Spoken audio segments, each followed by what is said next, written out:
Fresh morning mga fresh! Naranasan nyo na bang magluto ng ganito sa hipon nyo? Well, try natin yan.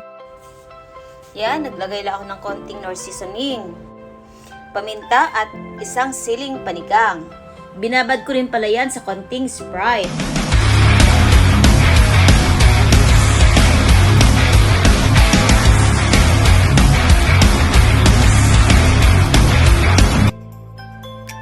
Naglagay din ako ng 3 kalamansi, pantanggal ng lansa.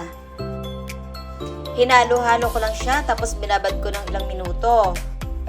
Itatabi ko lang muna yung hipon kasi ibababad ko rin yung ating mushroom. Halo-haluin ko rin siya para magpantay din ang lasa.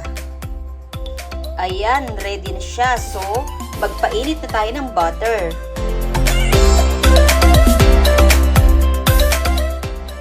Lagay na natin yung ating bawang. Ayan, isunod na natin yung ating mushroom. Halu-haluin lang natin ng konti hanggang siya ay maluto. Isama na natin yung ating pinagbabaran kanina. Antayin lang nating maluto yung ating mushroom. Ayan, ilalagay na natin yung ating hipon. Pag namula na yung hipon, pwede na natin siyang hanguin.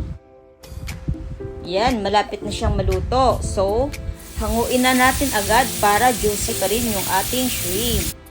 Yan, try na natin. Oo, di ba? Pwede pa rin siyang pangpulutan kung gusto nyo.